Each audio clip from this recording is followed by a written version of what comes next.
What is going on, everyone? Welcome to the Slaw Sports Show. I'm your host, Cole Noble, aka Slaw. Somehow still here today. I find that to be impressive. Last night, for those who don't know and those who are listening on WSO 89.3 FM, last night, the NFL Draft Round 1 here on the Slaw Sports Show. We had the Slaw Sports Show 2021 Live NFL Draft Special Extravaganza. And we were here to break down all 32 picks. Me, my co-analyst, Matt Laguza. It was a great time. All 4 hours and 25 minutes of the live show have been posted on YouTube at the Slaw Sports Show. If anyone wants to check out just what the live reactions were during the entire first round, it was exciting, a great time. Just all in all, probably one of the best experiences I have had in my entire life. And the NFL draft continues. Round 2 is officially over. We're now into round 3, about 5 picks into the third round, and it continues to roll on. So today's show is going to be simple. Break down round 1 of what we saw yesterday. What were the best picks? What were the worst picks? What were the interesting picks? And who won and who lost? And then get into what we've seen today in the second round. And then, as we catch up, we'll get caught back up into the third round and keep things going as well. But as always on the Slaw Sports Show, we begin with our UFC Fight Night Pick'em of the Week. Those who are fans of the show know that we have an 8-5 record. Last week at UFC 261, we had a 2 for 3 on the title fights. Thug Rose, I'll never pick against you again. Big win last weekend. And the other 2 fights, we nailed them on the head. So 8-5 record, and we have yet another UFC Fight Night to pick coming up here on Saturday night. And it's going to be a great one, a light heavyweight bout. Dominic the Devastator Reyes against Yuri the Czech Flying Monster Prochazka. And I'm excited for this fight. Prochazka obviously is making his second fight in the UFC, debuted last July. Spent a lot of time in Japan fighting in a ring, and now he's coming back into the octagon. So, obviously, we're excited to see him come back and see what he's able to do back in the cage, going up against a guy who's been there and proven it time and time again, is Dominic Reyes. And this is going to be a pretty interesting fight to pick. This one's going to be a true pick'em. A lot can go at stake in this fight, and it's going to be an interesting one to see how it really comes down tomorrow night. So, as always, what we do on the Slaw Sports Show here, when we break down these picks and break down these selections, we begin just talking about both fighters, tail of the tape, talk about their last fights, a couple key stats to keep in mind for this one, just overall their fighting style, and how it's going to mesh together into our pick'em of the week for the fight.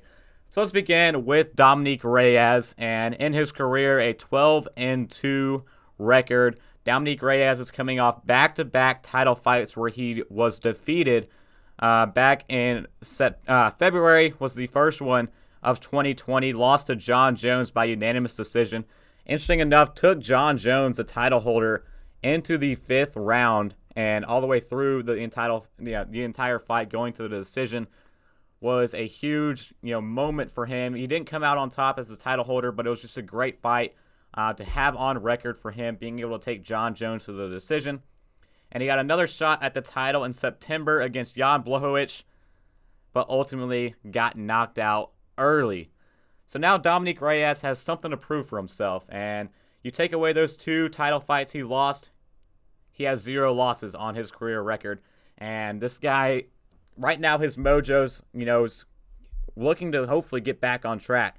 And, having a fight here against Prochazka is going to be an interesting one. Prochazka, excuse me. It's going to be a great opportunity for Reyes to get back on track in his career. So the angle for Reyes in this fight, in my opinion, is just going to be stalling. Like we said, Prochazka is going into his second fight in the UFC. And, while he's fought in the UFC, he's never gotten past the 3rd round in his first fight. And even during his time in Japan when he was fighting in the ring, never made it past the 1st round. So it's going to be interesting to see how his stamina can hold up in the octagon, especially against a guy like Dominic Reyes.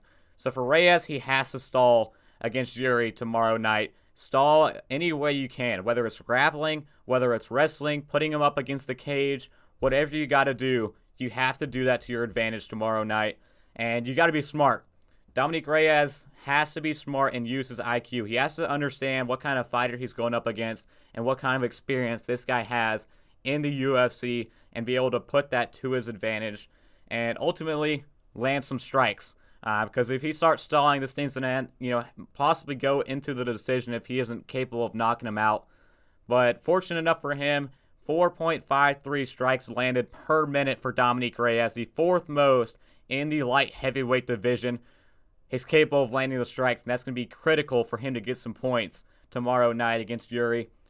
So what about Yuri? On the other side, keep talking about the time he spent in Japan, making his UFC debut in July. This guy's had 11 consecutive victories, and all but one have been by knockout. So knockout's a big bet for tomorrow night for those who are betting on Prochazka, and, easy to see why. 11 consecutive victories by knockout, and in his overall career, in his fighting career, 27-3-1 is his record. So while he doesn't have the experience in the UFC, he has the experience as a fighter. Fighting 31 matches compared to the 14 Dominic Reyes has fought. So he's an experienced fighter, and this is a guy who lands a mean punch when he wants to. And my big thing for Yuri in this fight is the fact his confidence right now is insanely high. Winning in his UFC debut last July was big for him to make a mark in the sport and in the game, and an all-time high confidence level that Yuri Prochazka has right now makes him dangerous. That makes him a dangerous fighter to go up against in the UFC. We've seen it time and time again. So, again, the secret for Dominic Reyes is being smart and understanding who he's going up against. This is a guy who can flat out knock him down and knock him out if he wants to. So he needs to understand that going into this fight and be set that if he gets into a brawl, he will lose against Yuri Prochazka. And we're asking a lot from Dominic Reyes, in my opinion. Just asking him to be smart, in my opinion, is a lot to ask from him. And I don't know. I don't know if he truly can use his IQ in this fight and actually be smart enough to do what he needs to do, grapple, stall time, wrestle, use the cage to his advantage.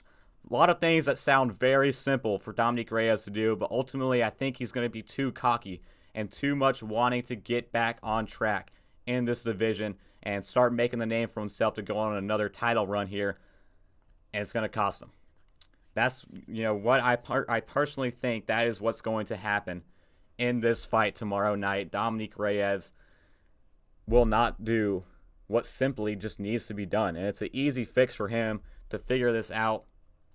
So what I think, and this is going to be my prediction, so Slaw's main card pick'em of the week, I see Dominic Reyes going into this fight looking to make an impact statement in the light heavyweight division, and ultimately it will cost him.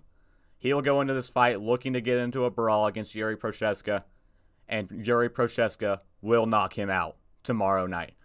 So that's Slaw's main card pick'em of the week tomorrow for the light heavyweight bout on the main card for tomorrow in the UFC. Dominic the Devastator Reyes gets knocked out by Yuri the Czech Flying Monster Prochazka. It's going to be Slaw's main card pick'em of the week. Again, 8-5 is our current record right now for my picks of the week. Let's hopefully we can improve that and get one step closer to the double-digit mark. So that's my pick'em of the week. That's just what we do here on the Slaw Sports Show to kick off the show and then move on with the rest of the episode. But again, draft weekend is the focus for the remainder of today's episode. We're going to take a quick break, and when we come back, we're going to get into the first round. Talk about what happened yesterday in the NFL draft. Talk about, again, the best picks, worst picks, all that going down yesterday. And then get over into what's going on today. Second round officially over again.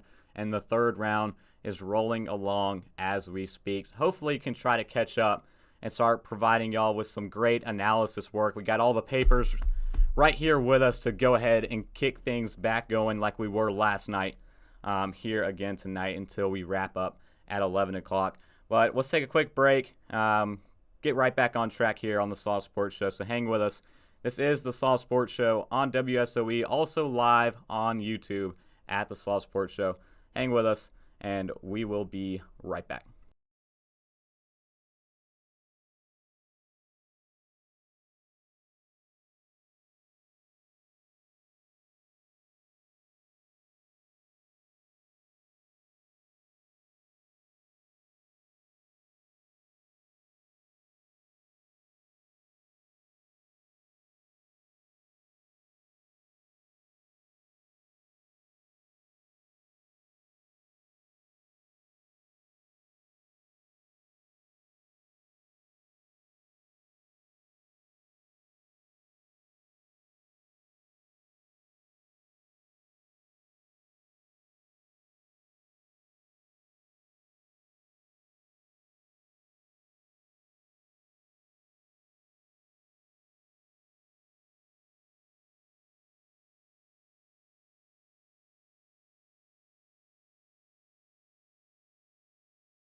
All right, and welcome back to the Slaw Sports Show. Again, I'm your host, Cole Noble, a.k.a. Slaw. We just gave our Slaw's main card pick'em of the week. And let's now get to the NFL Draft. Again, into the third round now, rolling along. We'll try to catch up to them here before we go off air at 11 o'clock. But first and foremost, let's start with the first round. And the first round yesterday, the NFL Draft began how everyone expected it to, with Trevor Lawrence and Zach Wilson as the first two quarterbacks off the board to the Jacksonville Jaguars and to the New York Jets. No real unexpected picks there, the first two. That's been talked about for months as being the two guys off of the board in the first round. Number three is where things got interesting. Trey Lance was selected to the San Francisco 49ers over Mac Jones to be what everyone predicts to be their new starting quarterback, a guy with tremendous amount of upside, especially in the Kyle Shanahan system. And the draft went along through the rest of the 32 selections yesterday, and there were some big upsets, couple big trades. A lot of fun. that went down yesterday. And again, you can check it out, the entire reaction and analysis that I had alongside with Matt Laguzza on the Slaw Sports Show on our YouTube channel. The entire 4.5 hours has been posted. So looking at the draft yesterday, let's go ahead and break down what we saw from the first 32 selections before we get into today, talking about the second round. So the first 32 picks, let's look at the best picks first. Go into the best picks before we get to the worst picks. So best picks, we just talked about one of them. Trey Lance going number 3 to the San Francisco 49ers. Trey Lance, quarterback out of North Dakota State University. And again, everyone thought it was between Mac Jones from Alabama or Trey Lance from North Dakota State. And instead they go with the guy from North Dakota State. And Trey Lance, like I said, brings upside. Upside to the San Francisco 49ers. Something they haven't had in a long time. And something Kyle Shanahan has never had at the quarterback position, this type of level of upside. And he's got to be ecstatic to have Trey Lance in as his starting quarterback now. And he traded up 2 first-round picks to move up to this position to take Trey Lance, and I believe every bit of it was worth it. The level of upside he's going to bring not only to their passing game, but also the run game. Shanahan's bread and butter is the run with the 49ers, and Trey Lance can do anything Kyle Shanahan wants him to do. Any option play now is on the board and can be open to Trey Lance. And he's got experience with it. Now is his bread and butter as well with North Dakota State, was using his legs to his advantage. This guy is massive, Trey Lance is, and he flat out can truck linebackers. Truck linebackers as a quarterback. I mean, the last time I've seen a quarterback truck a linebacker, I've seen it once, and it was Matthew Stafford. This guy can do it on a daily and weekly basis now for the San Francisco 49ers. Out of the backfield, running the ball on options, but also can sit in the pocket and launch cannons and, just rocket balls back to Deebo Samuel and Brandon Ayuk, 40, 50 yards downfield, however much they need. Perfect pick right here at number 3 for the San Francisco 49ers. This guy is going to be special in this system, and I can't wait to watch him just take this entire team that we just saw in the Super Bowl in 2019, coming back and being healthy this year. They can go to that next level we didn't even think was possible with Trey Lance. So the next best pick, in my opinion, comes in at number 7 with the Detroit Lions, and somehow Penei Sewell, offensive tackle out of Oregon, fell all the way down to 7, and Brad Holmes and Dan Campbell were loving it. Immediately got on the phone and immediately selected Penei Sewell out of Oregon, joining their offensive line group. And I thought it was a great selection by Detroit. Detroit, in my opinion, their number 1 option should have been trading down. They must have been on the phones the entire night and just couldn't get a great offer for their number 7 overall pick. But no one expected Penei Sewell to come down and be right there for the Detroit Lions. This guy, yes, there's a lot of holes that the Detroit Lions had at wide receiver. Yes, there's a lot more holes they had on their defense. But if you're building a franchise from the ground up, new head coach, new GM, a dying franchise in Detroit that you want to rebirth, Penei Sewell's a start. And if you start a team, you start it in the trenches. And they got the top guy on the offensive line at 7. Tremendous value by the Detroit Lions. Great pick, and he was excited. Dan Campbell's excited. They're ready to eat some kneecaps with Detroit. It's going to take a long time, Lions fans. It's a process that's building, but this was the first brick to building up this foundation of this new team. And our next value pick comes in at number 11 when it was supposed to be the New York Giants. However, the Chicago Bears traded up, trading their 20th selection, a 5th-round pick this year, and a 1st-round pick and 4th-round pick next year to jump all the way up 9 selections to the 11th overall pick. And the Chicago Bears took Justin Fields out of Ohio State. And Justin Fields, already right now, let's just go ahead and say it, is the 2nd best quarterback in Chicago Bears history behind Jay Cutler. That's how long Bears fans have been waiting for a quarterback. We're playing the same song and dance we saw a couple years back whenever the Bears signed Mike Glennon in the offseason and then traded up and took Mitchell Trubisky. Obviously, that crashed and burned this past season. But now, in the offseason, they signed Andy Dalton, who they still committed to be their starter. That's just coach talk, draft season. We'll see how things shape up in training camp. But traded up to number 11 and took Justin Fields. And Justin Fields, another quarterback who, as a dual threat guy, has a lot of upside with what he can do with an offense. The problem is Matt Nagy's running said offense with the Chicago Bears. So I still think it's a great pick by Chicago. It's a great future franchise pick. Getting Justin Fields at quarterback, he started sliding outside the top 10. The Bears went up and made their move and took their guy as the fourth quarterback off the board yesterday. And last but not least, I'd say the last best pick, and the top 4 picks in my opinion that were my favorite. The last one I would have to say is that in 13, the Los Angeles Chargers, and think back to my mock draft 3.0, I had the LA Chargers trading into the top 10 to select Rashawn Slater, offensive tackle out of Northwestern. If you want to call him a tackle, the guy can play all 5 positions on the offensive line. Just an absolute versatile piece to have for an entire offensive line and for your organization. I had them trending into the top 10 to select this guy.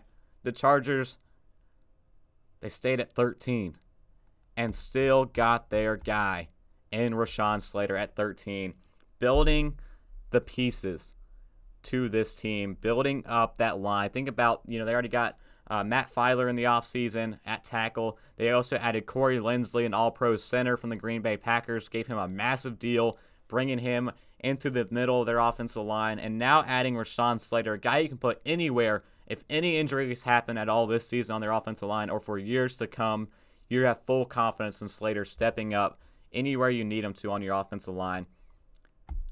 The Chargers got that guy at 13, and they're built up a wall now in front of Justin Herbert going into his second season, the offensive rookie of the year. And I said it yesterday on the, during the draft special extravaganza. I'll say it again today. The Los Angeles Chargers, mark my words, will make the playoffs next year.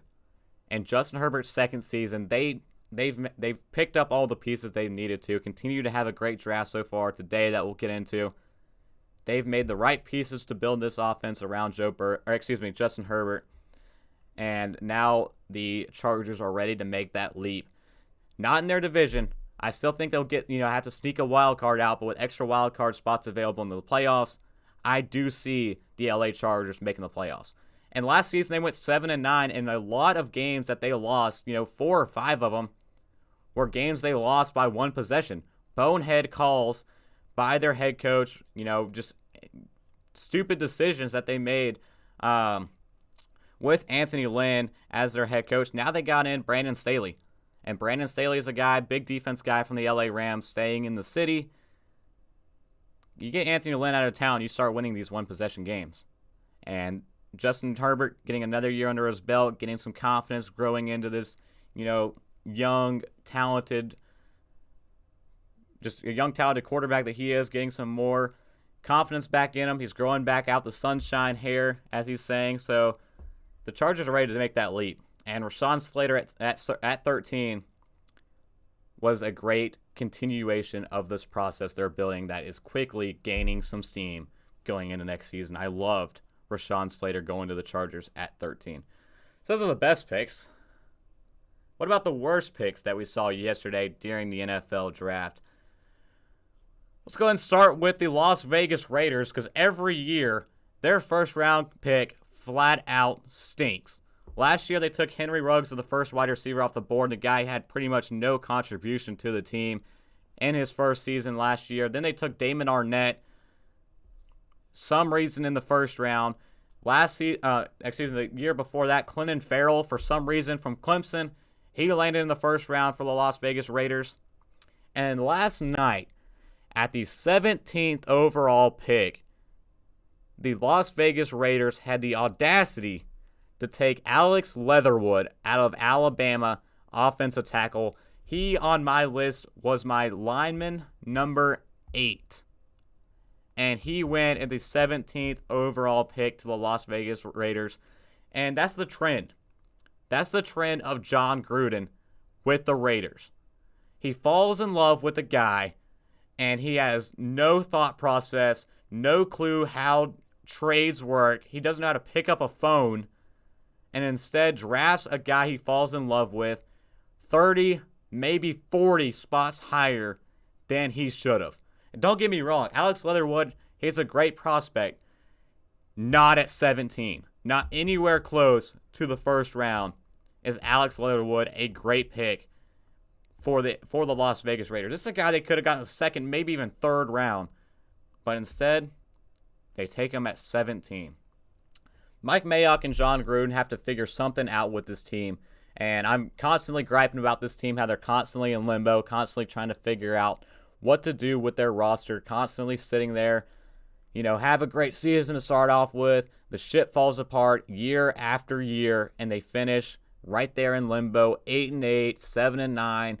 They can't finish 8-8 this year, thankfully, because there's 17 weeks this season, 17 games. I don't understand the thought process that goes into these drafts for the Raiders. Great selections, great prospects. Just learn how to pick up the phone and move back in the draft if you want to select that guy. The reaches are killing me, and it's killing the values for the Raiders, and it's not what's going to get them over the hump. And I've said it before, if the Raiders can't get over the hump this year, they either go all in this year or they blow it up at the end of the season. Either that or they're going to have to move on from John Gruden and Mike Mayock because it's not working in Vegas so far. And the second pick I thought was the worst pick.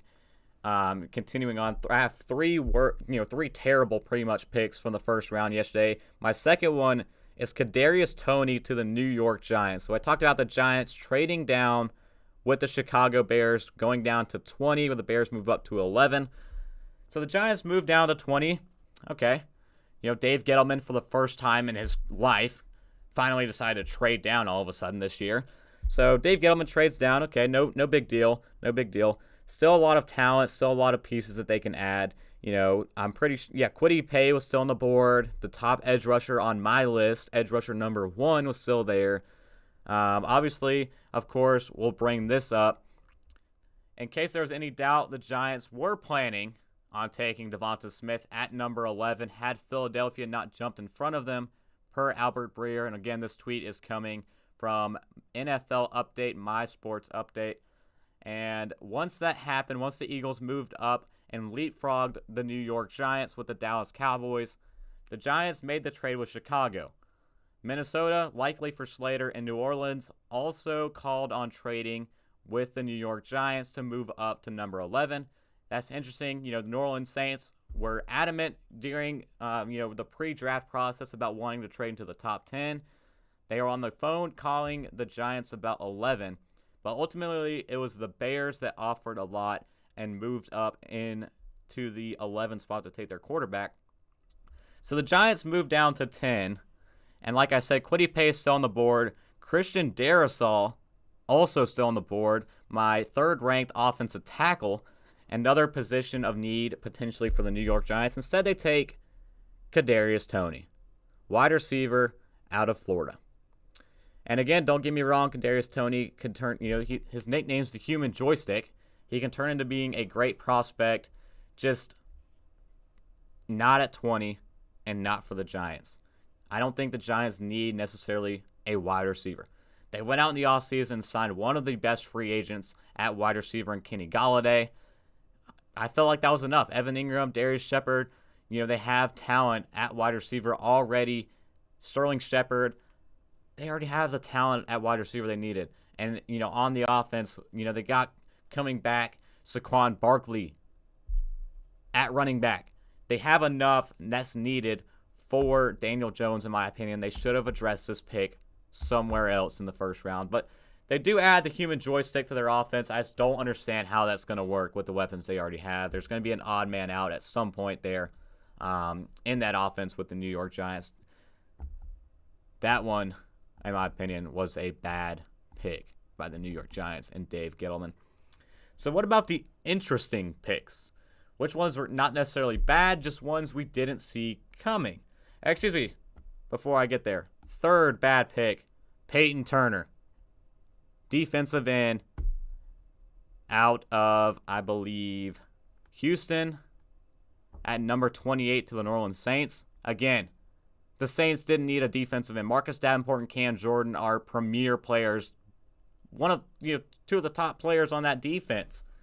And the Saints go out and address a position they don't need with a player who's not the best available in Peyton Turner, and a guy whose name, started getting some buzz pretty much yesterday morning is the first time anyone really started hearing about him as being a potential top prospect, not even first-round guy.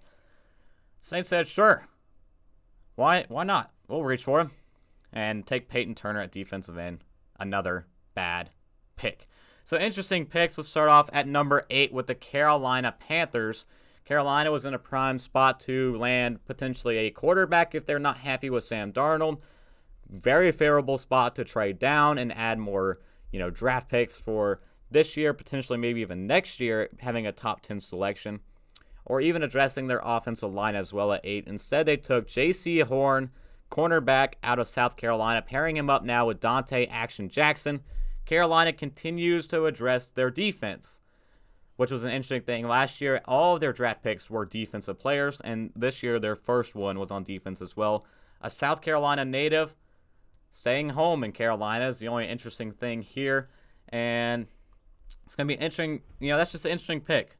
Cornerback, I can see how it would be a need. Outside Dante Jackson, they haven't had anything since James Bradbury left, but J.C. Horn coming in now out of South Carolina. It's not a bad pick, not a good pick. Definitely an interesting one. And so again, we got 3 interesting picks for this one as well, and then we'll do a winner and a loser, and then switch to the second round that is going on, it already finished up today. But our second interesting pick, the New York Jets had 2 picks this year in the first round, number 2 and number 23. They traded 23 up to 14 with the Minnesota Vikings. The Vikings got, of course, the 23rd overall pick, the 66th overall pick, and the 86th overall pick from the New York Jets. And one of those picks has already been used today as we are speaking. We'll get to that one in a few minutes. But 2 third-round picks to move up, and, of course, their 23rd up to 14. The Jets took Elijah Vera Tucker, offensive guard out of USC. In my opinion, the best guard in this year's draft. So it's an interesting pick. I thought, for sure, new head coach Robert Saleh would have a big influence in going defense with their second first-round pick, but instead Joe Douglas goes again with their offense and gives new quarterback Zach Wilson some help up front with Elijah Vera Tucker. Last year, they added Mekhi Becton to the offensive line in the first round. This year, adding Elijah Vera Tucker. Again, another interesting pick from yesterday's first round. And finally, the moment you've all been waiting for, my Green Bay Packers. Aaron Rodgers right now is unhappy with the Packers, supposedly wants out, looking very likely as we talk. The Denver Broncos have been on the phones all day trying to trade for him. The Green Bay Packers, of course, saying it's not going to happen, so quit asking. And again, interesting situations here with Aaron Rodgers and the Green Bay Packers. So what do they do? All this came out before the draft. Everyone's thinking, what's going to happen with Rodgers? Can the Packers keep him? Obviously, if you're the Green Bay Packers, you say, hey, we have the 29th overall pick. Let's do something here that can, help Rodgers, entice him to stay here. Give him a weapon. Give him a guy that he can target in their offense, or give him some help on their offensive line, something that can help this guy out with this team going forward. And they take Eric Stokes, cornerback out of Georgia. And we all saw my live reaction last night, and for those watching on YouTube right now, it looked a little bit like this. Just straight silence and disappointment. But the more I looked into it this morning and got over myself, the more I looked into this. Eric Stokes ran a 4.25 40 time and a 40-plus inch vertical, and the guy turns out to be an athletic freak. which exactly is what Brian Gutekunst loves, the general manager for the Green Bay Packers. He loves an athletic guy. Check. He likes to fill an, obviously premier position. Check at cornerback. He also loves guys who are young. Eric Stokes just now turned 22 fairly recently. Check. It did check all three boxes that our GM loves. So the Green Bay Packers did go with Eric Stokes. He is now going to eventually be their number 2 corner behind Jaire Alexander, who is just a straight-up stud, one of the best cornerbacks in the NFL. And Jaire Alexander got his 5th-year option picked up today, expecting to see a big contract coming his way in the near future. And also, the Green Bay Packers, we all know, re-signed Kevin King, infamous for pretty much losing us the NFC Championship game. So Eric Stokes is now our cornerback 2, in my opinion, once we start the season. Just the athletic upside this guy has, I believe we will see him sooner than later start taking over that role on the defense for new defensive coordinator Joe Barry. So it's not what I wanted, but it does check all the boxes. So for me, it's an interesting pick in the first round by the Green Bay Packers. So stepping back, looking at the first round, who won? Who won the first round? A lot of trades, a lot of, big names obviously off the board, a lot of big receivers off the board. Who comes away from this as a winner? And I've got to say the winner of the first round has to be hands down the Baltimore Ravens. The Baltimore Ravens traded Orlando Brown for the 31st overall pick from the Kansas City Chiefs, making sure they secured 2 picks within pretty much, 4 picks of each other. And Eric DeCosta, I talked about on the show last week, one of my favorite general managers in the National Football League for this reason. With his first pick at 27, we all know the number 1 need going into this draft for the Baltimore Ravens was a big-time wide receiver number 1 for Lamar Jackson in this 31st, actually I believe 32nd ranked passing offense. And they got it. Rashad Bateman out of Minnesota, drafted at 27. 2 picks before my Green Bay Packers, who were fascinated by this guy. And of course, for the 2nd year in a row, the wide receiver we're fascinated with gets picked less than 5 picks before we go up there. Disappointing again. But Bateman at 27 is huge for Ravens fans. He's the number 1 guy you've been waiting for in your offense. And at 31, Eric DeCosta came back up, picked up the phone, and dialed up Jayson Oweh out of Penn State. A absolute freak of an athlete. Tore up his pro day with Penn State. And he's the perfect fit for that Wink Martindale defense. They love their ferocious, aggressive pass rushers. They tried to, test it out with Yannick Ngakoue last year when they traded for him from the Minnesota Vikings. That didn't seem to work out. But now Jayson Oweh comes in his place, and I have strong faith he can make things work out in this one for the Ravens. So they're by far, in my opinion, the winners from the first round. So who is the loser? Who lost the first round?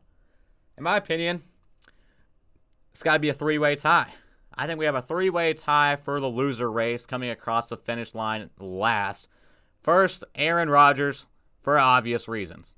We already talked about it. Aaron Rodgers turns out to be a loser, and also just the Green Bay Packers in general. Aaron Rodgers looking like he's, going to end up forcing his way out of the Green Bay Packers. So good for him. Just the organization not wanting to commit to him fully. If that happens, it happens. But Aaron Rodgers has to feel like a loser after the first round, after they, again, neglect to build around him and his offense. Number 2 has to be Joe Burrow.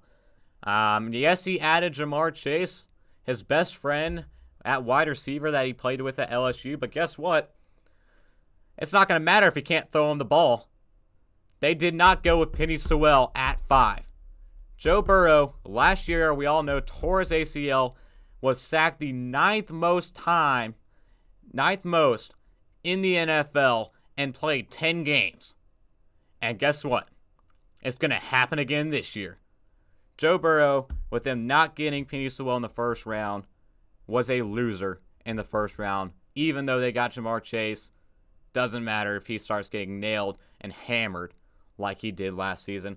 And finally, James Robinson is our tonight's third big loser for the Jacksonville Jaguars. And if you want to know why, Jacksonville also had 2 first-round picks, came back up to the podium at 25 and selected Travis Etienne, running back out of Clemson, pairing him up with teammate, former and current Trevor Lawrence, his former quarterback. And let's just pull up this one right here.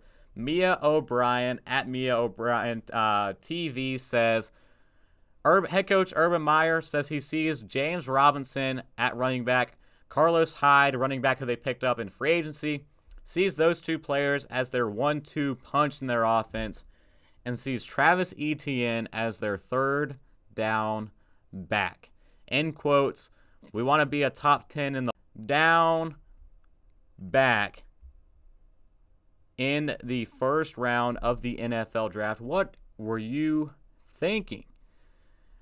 I mean, I get you want to pair him back up, of course, with Trevor Lawrence in that offense, but it's not a need.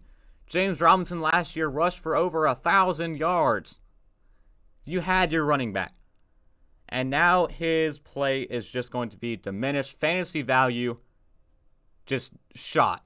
Completely shot for James Robinson next season for those who play fantasy. Unbelievable by the Jacksonville Jaguars. Not a need they had by any means, and yet they go out and do it. And so that's our 3 losers. So now let's look at the second round. Second round happened today, of course, and as finally the full sheet is filled out. Third round is rolling along as we speak.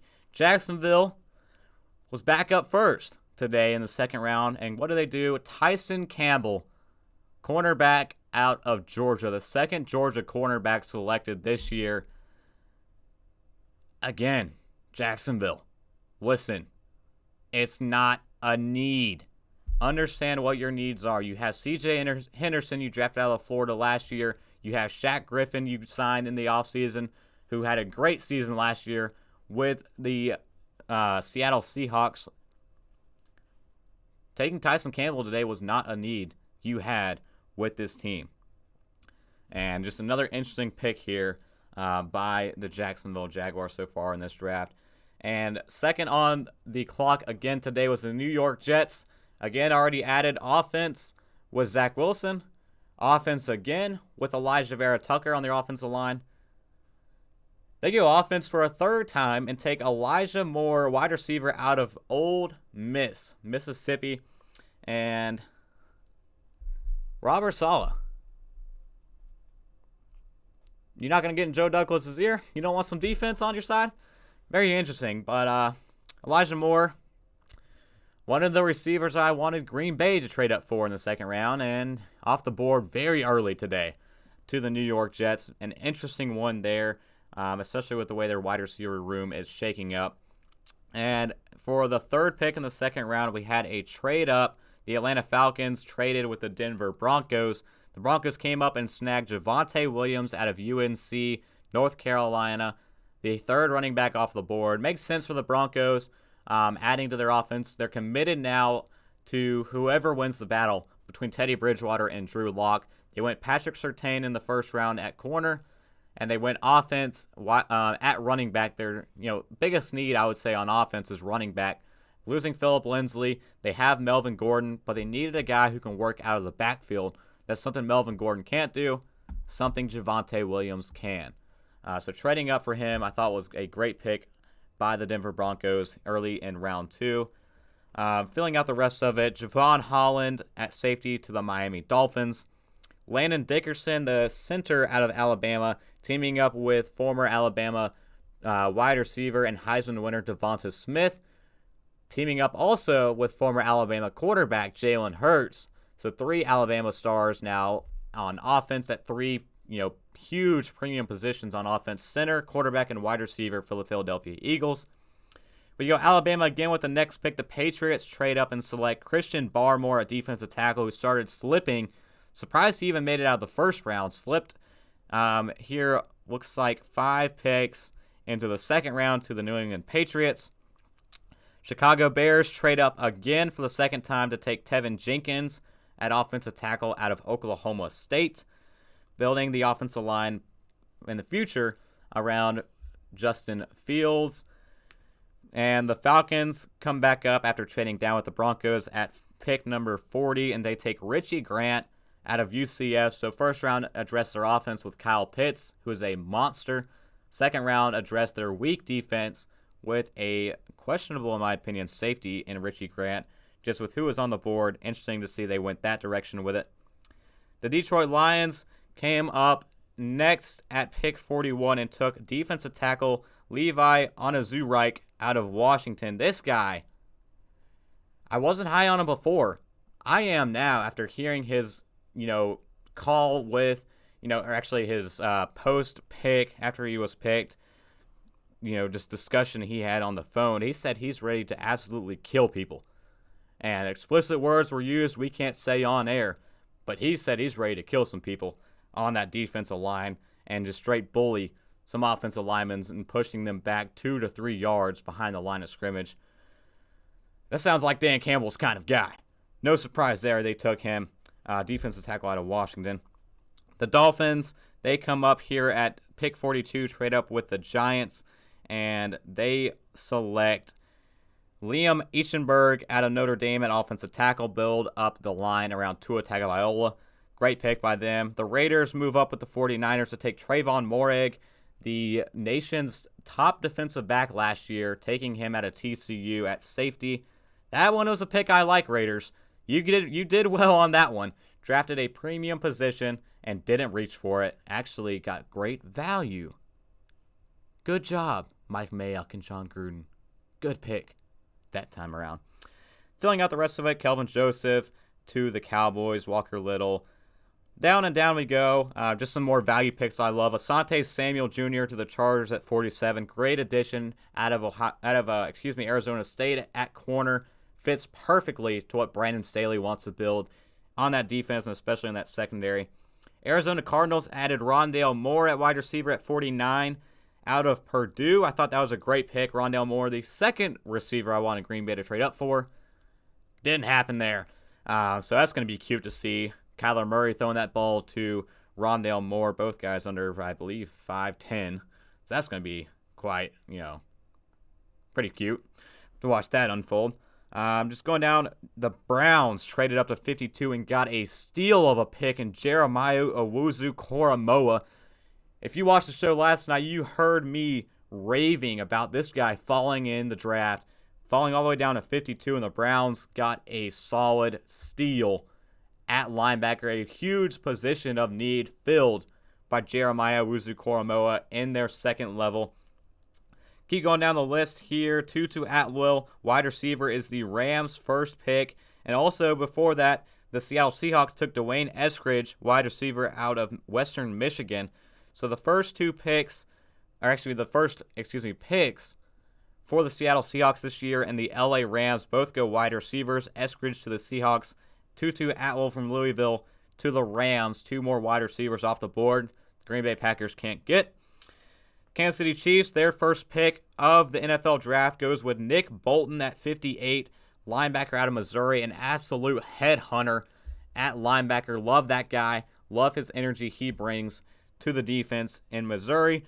Hopefully we'll bring that to the Kansas City Chiefs as well. Carolina Panthers, of course, traded back, like we discussed, to 59 with the Cleveland Browns and took wide receiver Terrace Marshall Jr. out of LSU. A great pickup by the Panthers, in my opinion, with Terrace Marshall. They picked up the 5th-year option with Sam Darnold, so he is set to be the guy for the Carolina Panthers this year. And first round, we said, was an interesting pick with J.C. Horn. Second round, a great pick with Terrace Marshall at wide receiver. They have DJ Moore and Robbie Anderson already. They added David Moore in the offseason. Now also add Terrace Marshall, a guy who's taller and faster than Jamar Chase, who went 5th overall from the same team. Terrace Marshall was a beast this year for the LSU Tigers, and now will take his talents back with his former offensive coordinator, who's the offensive coordinator in Carolina, and that's going to be quite a sight to see there in Carolina. And Buffalo Bills at 61, they took the guy had them going in the first round. Great value with Carlos Boogie Basham out of Wake Forest. Saw some great highlights out of him when he was drafted earlier this evening at defensive end. So Buffalo goes defensive end twice now. Gregory Rousseau in the first round from Miami. Second round, Carlos Boogie Basham out of Wake Forest. And then the Green Bay Packers back on the clock here. What do they do this time? They go with a center, Josh Myers out of Ohio State. Yes, it fills a massive need in the interior of our offensive line. Yes, it could possibly help Aaron Rodgers and, maybe make him feel a little bit better about coming back to this team, considering they address a massive hole right in front of them. But Josh Myers was interesting. Creed Humphrey was still on the board, who actually went to the next pick to the Chiefs at center. Also on the board at center was Quinn Meinerz. Interesting selections here by the Green Bay Packers. 2 picks in. And to wrap out the second round, the Tampa Bay Buccaneers, who in the first round went with Joe Tyron out of... Joe Tyron, and the first round, pick 32 to the Tampa Bay Buccaneers, getting an edge rusher to take some pressure off of Jason Pierre-Paul. Second round, the last pick, 64. They take quarterback Kyle Trask out of Florida, the 6th quarterback off the board. Trask will now sit behind Tom Brady and that offense and just learn from him. Learn from one of the greatest quarterbacks of all time. Kyle Trask has an interesting path here that he can go forth with being the backup quarterback behind Tom Brady with, of course, the Tampa Bay Buccaneers. So that wraps up the second round. Let's catch up here into the third round before we sign off on the show. Jacksonville back up again. Andre Cisco at safety. Finally, thank God you addressed the need, Jacksonville. Getting a safety with Andre Cisco, I thought was a great pick to start off the third round by them. Moving along, we have back-to-back quarterbacks. The Minnesota Vikings in the third round selected Kellen Mond out of Texas A&M. Can groom him potentially to be the guy that takes over from Kirk Cousins. If he starts having some not hot years here in the future, Kellen Mond is a great guy that could potentially sit and develop this year, and one of I think the best developmental project quarterbacks you can have to sit for a while in your offense. And then the Houston Texans, their first pick of the NFL draft, they take Davis Mills out of Stanford at quarterback. Could this mean the end of Deshaun Watson as a Houston Texan? The Texans are already, with Nick Cassiero, their new general manager, his first pick as a general manager of the Houston Texans, takes a quarterback amongst quarterback controversy with the Houston Texans. That's an interesting pick to keep an eye on there. It's Davis Mills. See what happens there, especially with Tyrod Taylor coming in this offseason. And if Watson can't play, it's going to be Tyrod Taylor and maybe until a quarterback takes over from him again. Unfortunate news today for Tyrod Taylor. More value picks of the third round. Cincinnati Bengals, we talked about, already got an offensive lineman in the second round. Actually, I don't know if we mentioned it, but they did go offensive line in the second round. First round, of course, went with Jamar Chase, we talked about. Third round, defensive line. Joseph Osai out of Texas. Great value for an edge rusher there for the Cincinnati Bengals, pairing him now with Trey Hendrickson, who they got during the offseason. And, of course, continues on. The Giants, another great pickup they did in the third round on defense. Aaron Robinson at corner from UCF, pairing there with Adoree Jackson and James Bradbury.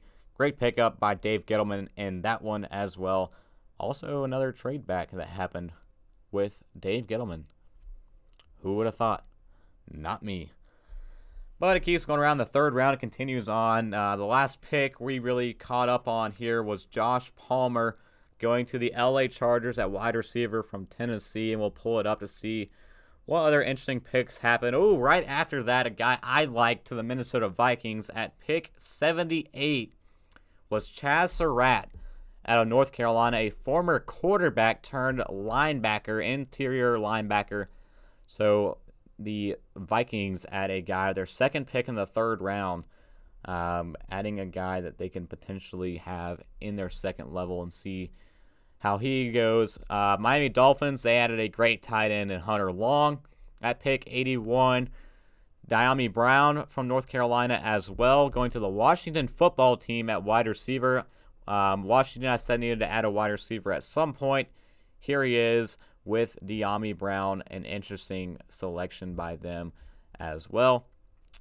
Holy smokes, ladies and gentlemen, as we come along at pick 85, we had the Tennessee Titans, and watch out, the Green Bay Packers traded up and took Amari Rodgers out of Clemson at wide receiver. We got a wide receiver, ladies and gentlemen. Holy smokes. I don't believe my eyes. The Packers took a receiver. That is amazing. And continue along, let's just catch up to where we are at. 3 great picks here. We're the last 3 picks so far in the third round, and it's still continuing live as we speak.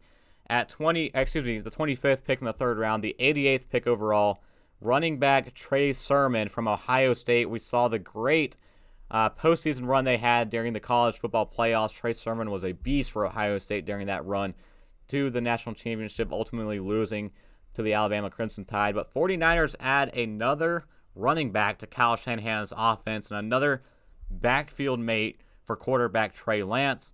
The Houston Texans, this was a great pick, I think, by the Houston Texans, and a huge need filled, and a guy I had on their big board, Nico Collins, wide receiver out of Michigan. Big pickup for them. They need some more wide receiver depth on their roster. And the Vikings were the last pick.